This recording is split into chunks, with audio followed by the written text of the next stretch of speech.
Good morning, student. Welcome to you in your political science class. You know, in the last two classes, we started our chapter number 5. That was challenges to and restoration of Congress rule. In the first two classes, we completed how there was the rule of Pandit Nehru after independence. He was the Prime Minister of India from 1950 to 1966. After that, Lal Bahadur Shastri became the Prime Minister of India from 1966 to 1968. And after that, after the death of Lal Bahadur Shastri, then from 1968, Mrs. Indira Gandhi, she became the Prime Minister of India. And during her time, she had made so many reforms like land reforms and then abolition of privy purses of the princely rulers, and so many other reforms were taken by her. So during her rule, when she became the Prime Minister of the country, the top leader of Congress wanted that she should be puppet in the hands of the senior most leaders of the Congress. But Indira Gandhi was not ready to accept it. So after that there was division of Congress. As you know, in the last class I told you how from 1968 to 71, when the fourth general election was held in 1971, तो during that period उस time में किस तरह से जो कांग्रेस थी उसके दो ब्लॉक हो गए थे, कांग्रेस के दो ग्रुप बन गए थे. एक वो ग्रुप था which was led by the senior most leader of the Congress and this was known as Congress O, organisation के नाम से नामा जाना जा रहा था. And the second which was led by Mrs Indira Gandhi and her follower, this was Congress R, which we talked in our last class. Re-equationists जो थे, they were Congress R. So now there was a split of the Congress, and when the 1969 president's election took place, one group O, they wanted that N. Sanjeeva Reddy should be the candidate for president election, but Mrs. Gandhi wanted that V.V. Giri should be the candidate for presidentship. After that, V.V. Giri became the president of the country in 1969. So after the split in the Congress, and Congress under Indira Gandhi was led has had support of some opposition party like CPI and DMK, Communist Party of India, and DMK from South India. तो उधर अगर हम देखें during this period Indira Gandhi campaigned for political and economic reform, especially economic reform. Which were these economic reform? Like implementing land reforms. Land reforms को implement करना, land ceiling legislation, and after that she recommended to the president for the dissolution of the Lok Sabha. उन्होंने president को ये recommend किया कि लोकसभा जो है उसको डिसॉल्व कर दिया जाए. This was in December 1970. December 1970 में लोकसभा को डिसॉल्व करने का जो रेजोल्यूशन था वो किया गया। लोकसभा जो थी that was dissolve in December 1970 and after that fourth general election took place from Feb 1971। जो फोर्थ जनरल इलेक्शन थे लोकसभा के, इससे पहले 3 इलेक्शन हो चुके थे। 1952 first general election, second general election 1900 जो 5 इयर्स के बाद थे उनके 57 में। आफ्टर दैट 1960 जो 62 और फिर उसके बाद 67 के इलेक्शन के बाद जो अगले इलेक्शन थे 72 में होने थे, लेकिन ये इलेक्शन फरवरी 1971 में ही हो गए क्योंकि लोकसभा को टाइम से पहले ही प्राइम मिनिस्टर की रिकमेंडेशन से प्रेसिडेंट के द्वारा डिसॉल्व कर दिया गया था। तो when the elections were being announced at that time, जो कांग्रेस थी at that was one group was led by Indira Gandhi, that was R group and the O group जो था, जो कि सीनियर मोस्ट लीडर्स का था, एज आई टोल्ड यू, जैसे मैंने अभी बताया, they so many other opposition parties join together with O group. Like ये कौन कौन सी अपोजिशन पार्टीज थी? लाइक SSP जो समाजवाद सोशलिस्ट समाजवादी जो पार्टी थी, भारतीय जनसंघ, और इसके अलावा स्वतंत्र पार्टी और भारतीय Kranti Dal. They got together, they have come together under one umbrella and this umbrella was known, उन्होंने अपने आप को एक ग्रैंड अलायंस का नाम दे दिया गया, ग्रैंड। दे जितने भी अपोजिशन की पार्टीज थी लाइक क्रांति दल, स्वतंत्र party, all come under together under one umbrella known as grand alliance. ये ग्रैंड अलायंस के नाम से ये जितने ग्रुप थे वो सारे इकट्ठे हो गए इंदिरा गांधी के अगेंस्ट। एंड जो Congress party under ruling party जो थी, they had an alliance with CPI। तो आफ्टर दैट जो ग्रैंड अलायंस जो था, they did not have a political programme, उनका कोई ऐसा पॉलिटिकल प्रोग्राम नहीं था। उनका मेन मुद्दा था, उनका था इंदिरा हटाओ। They did not want that Indira Gandhi should be the Prime Minister of the country। और उनका कोई एक कॉमन मैनिफेस्टो, जो उन्होंने मैनिफेस्टो बनाया, उनका कोई एक कॉमन मुद्दा नहीं था, but their main target was Mrs Gandhi and they wanted that Indira should not be the prime minister of the country. अगर हम दूसरी तरफ इंदिरा गांधी की बात करें with CPI party, Congress R की बात करें, तो उन्होंने एक मुद्दा दिया, दैट वाज गरीबी हटाओ। एक इस मुद्दे के ऊपर, this was a important slogan given by Mrs Indira Gandhi, गरीबी हटाओ, रिमूव पॉवर्टी। पॉवर्टी जो है उसको हटाना, उन्होंने ये इसके लिए कैंपेन किया। और जैसे कि हमने ऑलरेडी बात की है कि so many steps were taken by Indira Gandhi, उन्होंने कितने सारे जो स्टेप्स थे इसके लिए उठाए। क्या क्या क्या उनमें से था? She wanted that there should be growth of public sector. Public sector का रोल जो है, जिसमें कि गवर्नमेंट के पास सारे रिसोर्सेज होते हैं, उसकी इम्पॉर्टेंस बढ़ाई जाए। एंड देन जो लैंड सीलिंग है, rural land ceiling, imposition of ceiling, उसके ऊपर उसकी लैंड सीलिंग जो है, उसकी सीलिंग जो है उस पर हद बंदी, जो एक लिमिटेशन जो है वो कर दी जाए। और removal of disparity of the income and opportunity, income की अपॉर्चुनिटी की जितनी भी डिफरेंसेस हैं लोगों में, डिस्पैरिटीज़ हैं, अंतर है, वो रिमूव कर दिए जाएँ। और इस आफ्टर दैट जितने भी डिसएडवांटेज ग्रुप हैं like women, Dalit, weaker section of the society, they should be given, Dalit, Adivasi, they should be given more economic rights. तो और इस तरह से she had given the slogan गरीबी हटाओ।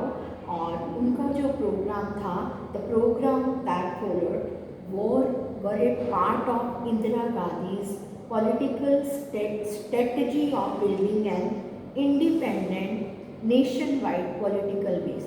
तो ये सारे मुद्दे को लेकर वो नेशन की पूरी सपोर्ट लेना चाहती थी, उनकी कैंपेन के जो जितने भी मुद्दे थे, ताकि उनका जो पॉलिटिकल बेस है वो एक ब्रॉड हो जाए, वास्ट हो जाए। तो इस तरह से इन मुद्दों को लेकर उठाई गई आवाज़।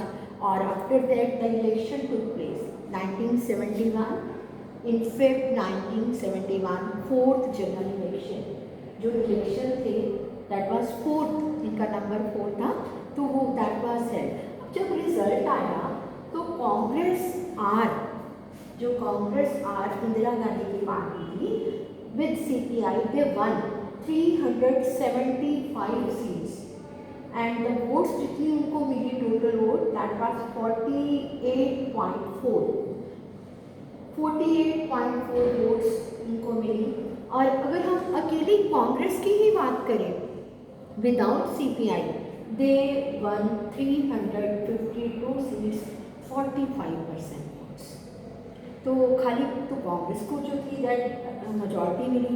और उसके बाद जो ग्रैंड अलायंस था, जितनी भी बाकी पार्टीज थी, तो they were against this Indira Gandhi government or के अगेंस्ट थे, दे वन ओनली 40 सीट्स। कहाँ इंदिरा गांधी गवर्नमेंट को 352 सीट्स मिली। जैसे कि आपको पता है कि जो हमारी पार्लियामेंट है, लोकसभा है, लोकसभा के जो मेंबर हैं 543 सीट्स हैं।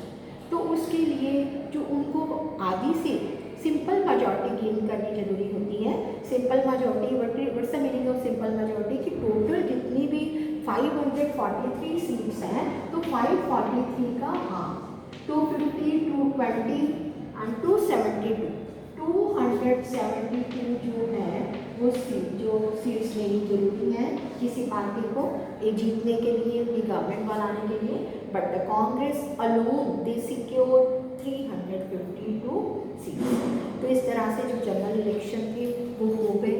और उसके बाद लेकिन तुरंत जैसे ही इलेक्शन के बाद एक नया मुद्दा जो उठा, that was after 1971 Lok Sabha election जब हुए, तो that was the independence demanded by the east Pakistan. जैसे ही पाकिस्तान बना, partition of India, Pakistan was formed in 1971।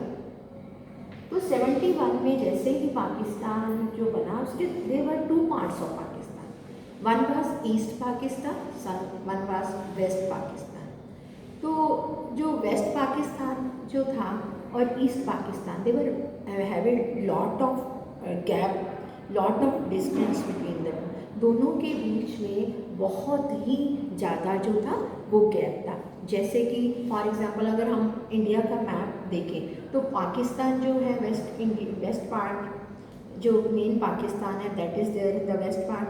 और अगर हम बांग्लादेश को बात करें तो बांग्लादेश कितना गैप आ जाता है बीच में। तो इसी ईस्ट जो पाकिस्तान थे के पार्ट से देयर वाज डिमांड और मूवमेंट जो था वो उसकी इंडिपेंडेंस के लिए हुआ। और Indira Gandhi was the prime minister of India at that time in 1971।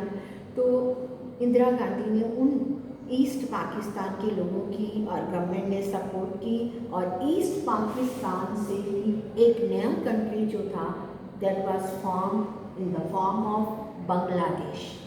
1971 में बांग्लादेश नाम का एक कंट्री जो था वो फॉर्म हुआ।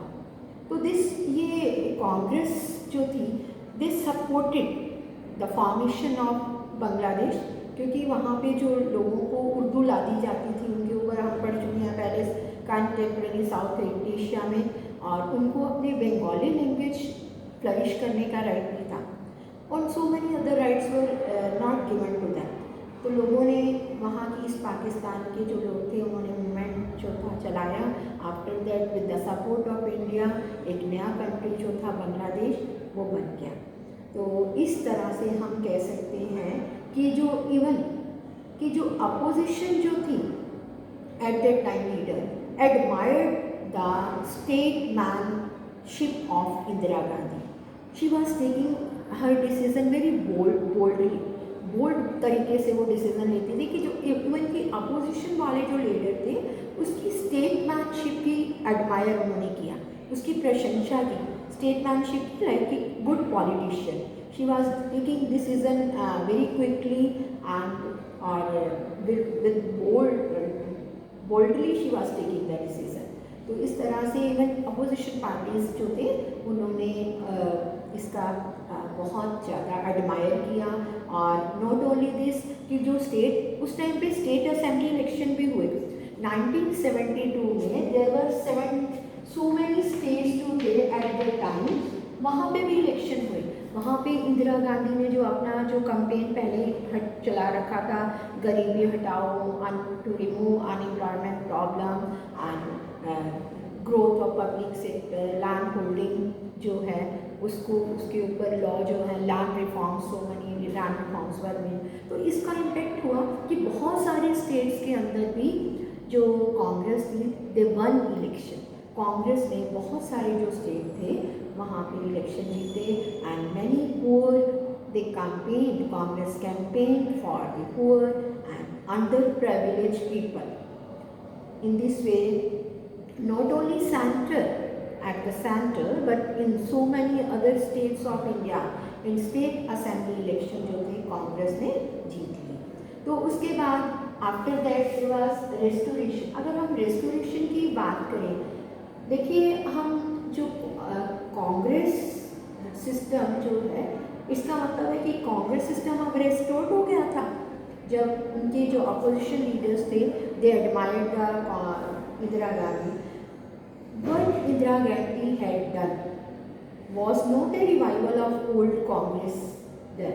जो उन्होंने कांग्रेस पार्टी को जो किया उन्होंने उसको रिवाइव करने के लिए नहीं किया गया। In many time, in many ways, she had reinvented the party। उन्होंने पार्टी को रीइन्वेंट किया।